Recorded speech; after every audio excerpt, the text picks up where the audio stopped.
What's up, everybody? Ben Barrows, aka Random Crown, back for part 2 of the $11 Sunday Storm hand history review. If y'all remember from part 1, we had the pocket aces and got a fortunate triple up against pocket jacks and pocket jacks. And if this is not familiar to you, it means you have not seen the entirety of the first part of this hand history review, and I highly encourage you to go check that out before continuing on here.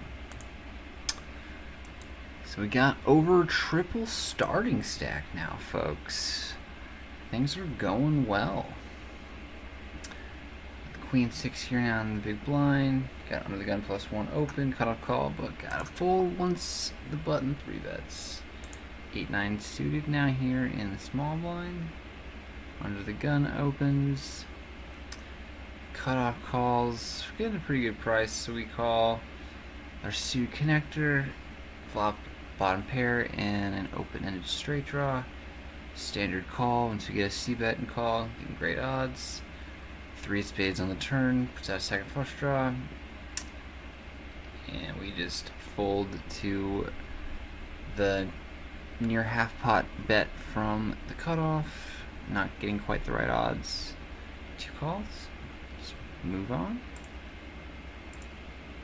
Ace-9 suited now on the hijack. Under the gun then opens, so we easily fold.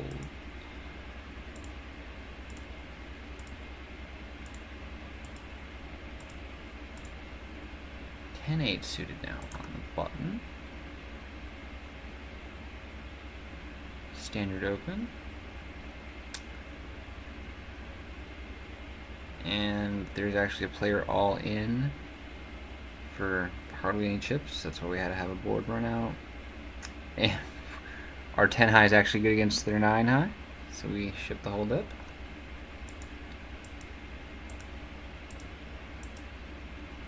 Ace deuce suited now in the big blind. Button min opens, we easily defend. Got King 5 4-2 diamond board, got a wheel draw. We decide to peel their pretty small c bets, getting over 4-1. You know, bank a straight with a 3. You know, top pair with an ace, and our ace high could even be good. And we can bluff diamonds, and potentially some other runouts. So yeah, we get a 7 on the turn, goes check check. Probably don't have a king when they check that back, and we could have a king when we check all the flops. So that's why we just bet the river, a little more than half pot.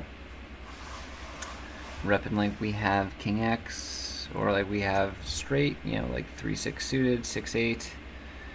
You know, could have like sort of 2 pair there, just like 9-5 suited or something like that. Just betting to try and get them to fold out better ace highs, or you know, some sort of pair that can't really handle the bet, and they lay it down. We ship the dip. Queen 10 now in the small blind, facing this under the +2 limp, and button raises, we fold. 8-6 now for us here on the cutoff. What did we do here? We raised, and button folds, smaller calls. This is not a standard raise by any means, because the button covers us, and the BB has a stack that could 3-bet ship it in. So I think we raised here because someone was sitting out. Either the button or the big blind were sitting out. So I think that's why we raised here. So small blind calls. Flop trips, Jack 6-6 rainbow. Easy check back, no draws out there for us to protect against. They lead the turn, we called slow play. You know, keep inducing them. And they lead the river, half pot. We just jam it now, hopefully get value from Jack X. You know, ideally they'd have Jack 10, but they just fold, which is fine. They could have even folded a Jack here, because it looks super strong when we check back the flop, call turn back, and then jam over a river bet. Yeah, I mean, we have a 6 here all day, or we have pocket jacks, pocket 10s, pocket 4s. Yeah, could even have aces here, slow playing, because again, you know, nothing concerning on that flop, and that way, you know, we might be able to just get the most out of Jack X. It doesn't feel like folding. Anyway, yeah, I think we played this fine post and like, again, generally a fold on the cutoff, you know, when you got stacks like this left to act, but I'm fairly certain that either the button or the big blind are sitting out, which makes it a fine open then. Threes now, looks like we just muck this. Yeah, too early position for us to be raising a small pair. Same with the fives here. Definitely it's going to be a fold. Under the gun +1. Yeah, too tricky playing small pairs from early position, because you're going to have someone call you in position a lot, and then you're going to have a flop that's going to have, you know, mostly overs. And we got ace queen suited now in the BB, facing this small blind jam for a little less than 15 BB. Very easy call. Just kind of the best hand here a very large amount of the time, and unfortunately they just suck out. Yeah, we had the best hand, but they bank a 5, which is not so jive, but hey, that's poker. It happens, part of the game. 7-5 suited here, just fold, it's jam.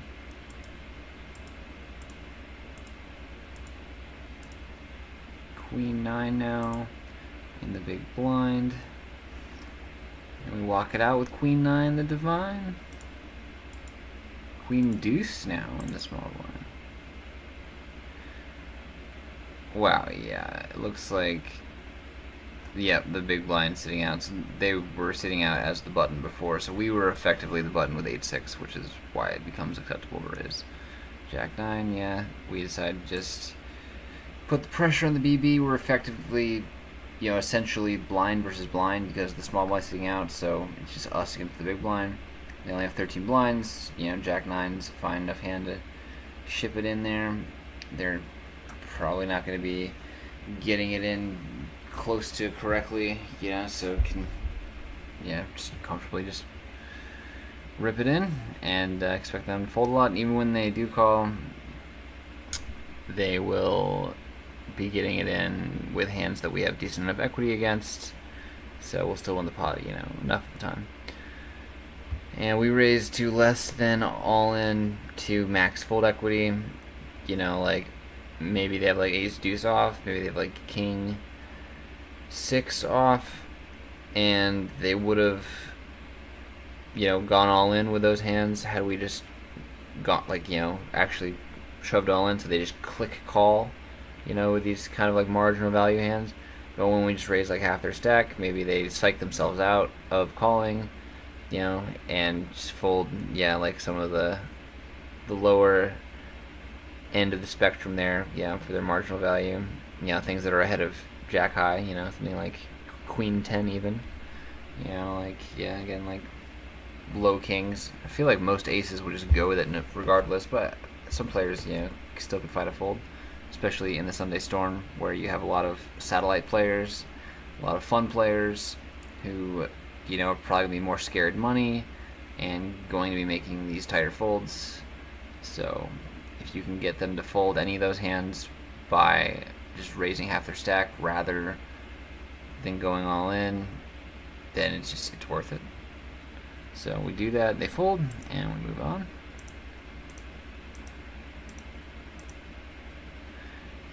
My friend, you know, told me that there is a reason why raising half your stack, you know, it may not be as good as going all in, and that is because, you know, online you can disconnect from the internet, and then that would be horrible if you just raise like half your stack and then you time out, like your internet's out, then it just folds your hand.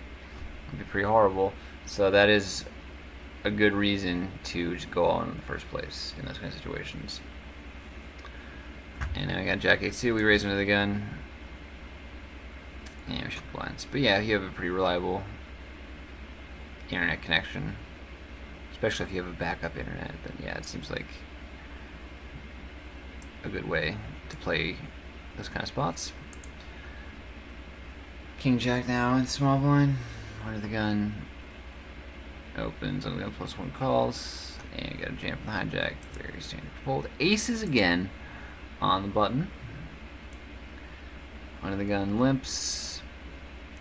And we get a 10 blind shove from low jack. We easily just get it in. We could just call, I suppose. Could just call. I think that would be fine. Again, it looks really strong when we do so, but, you know, if we ever get, like, the small blind, you know, to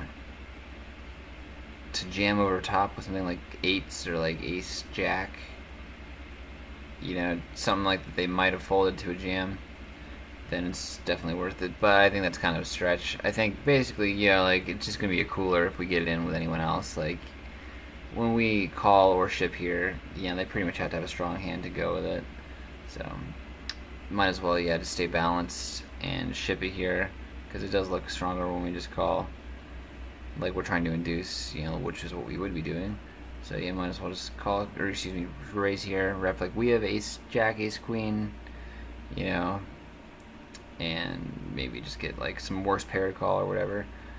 But I mean, like, it's pretty arbitrary between calling and shipping here.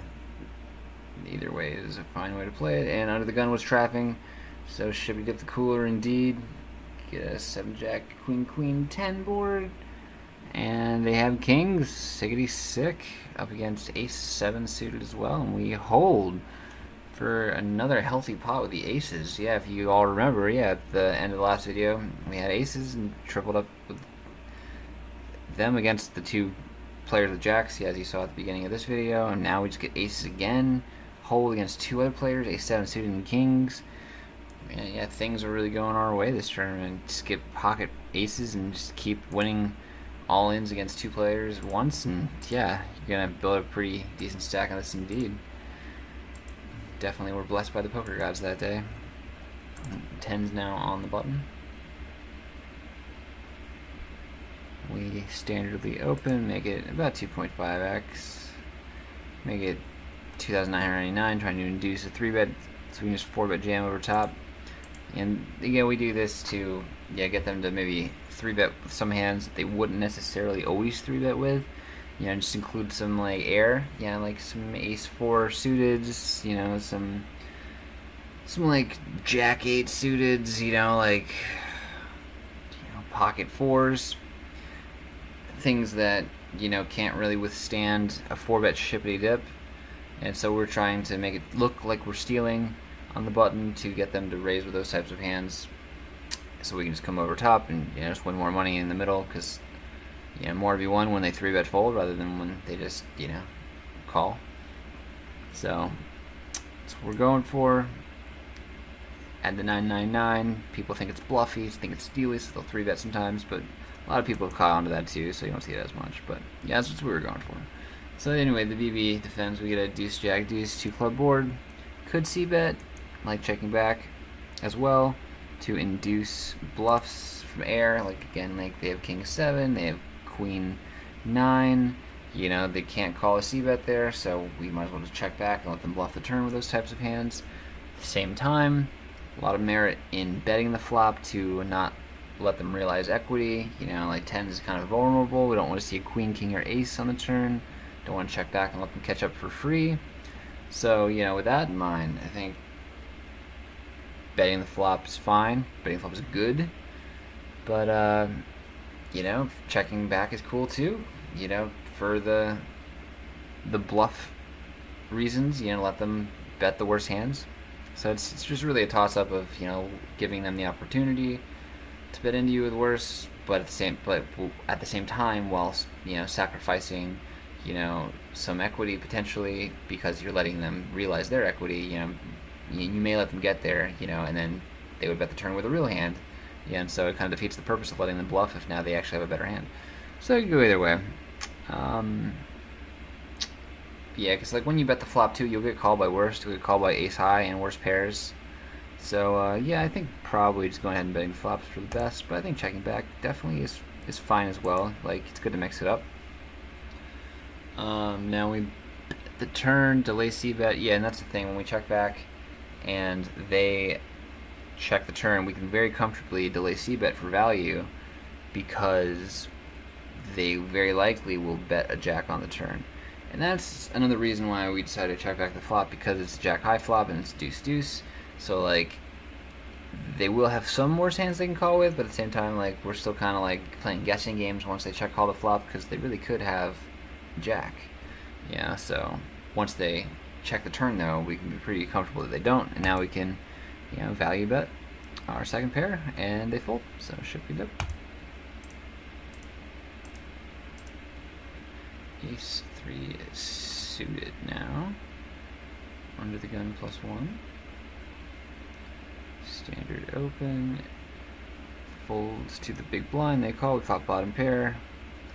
And we just put them in for slightly more than pot, and they fold. Yeah, I mean, they have less than 10 blinds. We're happy to just get it in pre with them. And they just call. So now that we have a pair, back to flush draw, back to a straight draw, just want to get all the chips in and see the turn and river if they so happen to have something worth calling with. But they don't, and that's fine too, because that's the thing. We don't want to just check there and allow them to catch up on the turn. Say they have, again, like Queen 10, they have King 5, whatever. Just 2 cards that could make a higher pair than a 3. Don't want to let them get there for free. So I just put the pressure on the flop, put them all in, put them to test, and they fold. And ship a decent pot. Now I got the ace-jack here in small blind. Folds to the button. They 3x, and I think that they had been 3xing as their standard, which is why I felt comfortable calling here. Because again, normally 3x's are pretty strong. And you can actually fold ace-jack in the small blind to a button 3x, in my opinion, if the player's been rather tight. But I think I'd seen them 3x again a couple times before, so I wasn't too concerned. Figure that their button 3xing range still included some worse hands than ace-jack, so thought it was worth defending, so we do. Big blind folds, we flop pretty well. Top pair, top kicker on this jack 5-9 board. And they c-bet, half pot, and we could call, but there's a lot of bad turns. You don't want to see a queen, a king, any heart, even like a 10 or an 8, 7. Complete some straights, so we don't really want to see those. So we decided to check raise here. Just try and play for all the chips on the flop. That way we can, get it in with the best hand, enough of the time. Like, they'll still stack off with worse jacks, king jack, queen jack, jack 10. And get it in with heart draws, some straight draws, the queen 10, the king queens. So we were happy just getting it in against all those worse hands now, rather than just check calling and then potentially letting them get there. And we just, check raise for value and protection, take it down, shippity-doo-dah.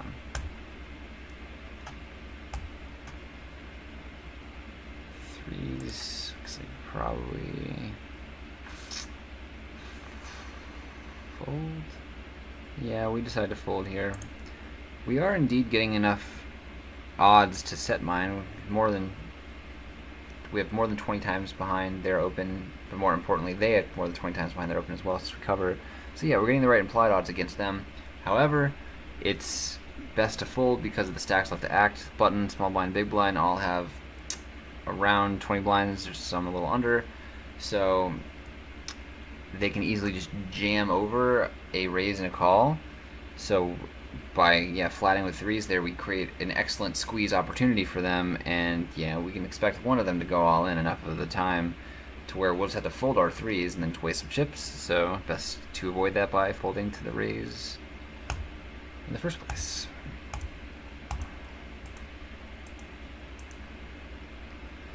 Queen deuce now here in the small blind. Do we do anything here with the 7-9? Got a min raise. Yeah, we defend. And we're getting our 4-1 when it's won 5 times. Gotta be a little wary because under the gun +2 is gonna be a little stronger. I mean, they got about 15 blinds to work with. And they're min raising, so I mean, I think this is an argument for folding actually pre, because the range should be stronger. So even when we make top pair, not necessarily always gonna be best. But like, these players play pretty straightforwardly post, which is why I ultimately decided to call and just proceed with caution. We get a 5-10-9 rainbow board. They bet pretty significantly, bet 75% pot. So we flop okay. We got second pair on a rainbow board, but they bet and they leave themselves about a pot size bet behind, or actually less than that. So if we were to call their 6,400, Yeah, 12,800. Yeah, it's like 20,000. Like it's 21,000 ish, and they'd have 15k behind, so they'd be jamming 15 into 21. It looks like they're just setting up a turn jam, so it looks like they're not planning on folding or really checking back the turn. So that kind of, you know, defeats the purpose of us calling here, because part of why we would call is we figure our 9 could be good, and when they check back the turn, you know, then we can be comfortable that it's good. But it just doesn't look like they're gonna be checking back the turn. Like, they just are seeming like they have a 10 or they have an overpair, probably more an overpair, and they're just like trying to get all the chips in. So we're just drawing to 5 outs, not getting that, you know, great odds. You know, like any, 9 or 7 give us trips for 2 pair. It's not really getting the right price to do so, and yeah, it just doesn't seem like they're gonna have overs. I mean, they could have overs. They could have ace king or ace queen, but like at the same time, with 15-ish blinds, they're probably just gonna jam those hands in pre. So that's why, I think, folding flop here is fine, probably best. And I think if we're gonna be folding flops like these, oh wow, we do just call. Okay, so I guess we decided to call because the reasons I was just referencing. You know, we just figured that maybe they do have ace king or ace queen sometimes, and when we call the flop, it looks strong. So if like they don't improve on the turn, then they'll just check it back, and then we can just take it down with our pair of 9s if they don't improve in the river. But I think it's probably a mistake to call the flop. I think it's better to fold. And having said that, I think it's better to fold pre if we're going to be folding flops like this. Yeah, I mean 15-ish blinds, I'm going to +2. They're just going to show up with it more. I guess what, 15 blinds? I guess they have like 16 blinds. Still about the same thing. So yeah, I think we might as well just fold pre and fold the flop. Yeah, or fold the flop if we call pre. But yeah, again, if we're folding flops like that, might as well just let it go pre. But yeah, so they jam the turn, right? Yeah, exactly. So I think we could anticipate that coming, so might as well just let it go beforehand. Nice hand.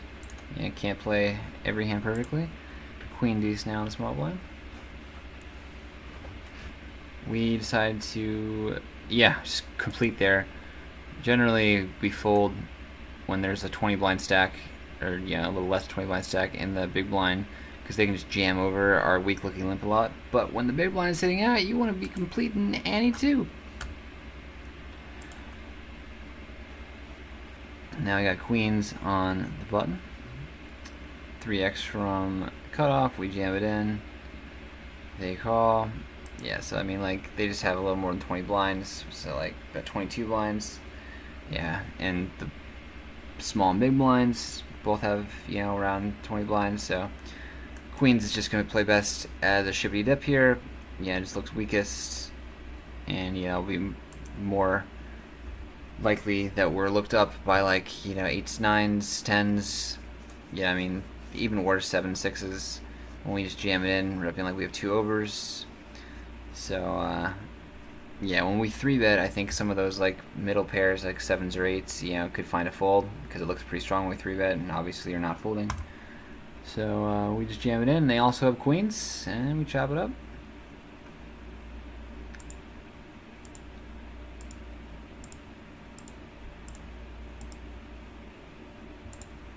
Got here, now there.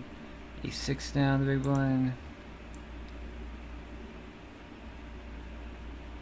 And we got a jam for 5 blinds, and then a rejam, so we cannot overcall that. A6, the worst offsuit ace. Worse than ace deuce through ace 5 because it can't make straights. And we got the ace 10 now on the button. We just jam it in against the blinds. 16 blinds effective, very standard. And we take it down, chip them bleezies. Always love it when they fold. Makes building our stack nice and easy. Now we got ace king suited. On the hijack, facing this min raise, front of the gun +2. We easily 3-bet it up. What is that? A little more than 3x. And they jiggity jam it in. We callsy wallsy. Big top pair, top kicker on the river, as do they. Oh well, we had a fade and a spade. 6 sweat there. And chop it up yet again. King jack now. under the gun +1. We open it up. Folds around to the big blind. They call. We got an ace, deuce, 9, 2-spade board. Easy c-bet for third pot. We take it down. Yeah, ace-high boards are great ones to c-bet, especially when you're early position. Got more aces in your range than they do in theirs. The gun jams. Got king 4, jack queen now in the small blind. Gotta open from cutoff, jam from button, very easy fold. Ace deuce suited now on the button. Folds to us, we jam. Yeah, it's very standard all in with an ace, less than 20 blinds, effective. On the button, yeah, just super standard. Raise all in with any ace there when both blinds have less than 20 BV or less.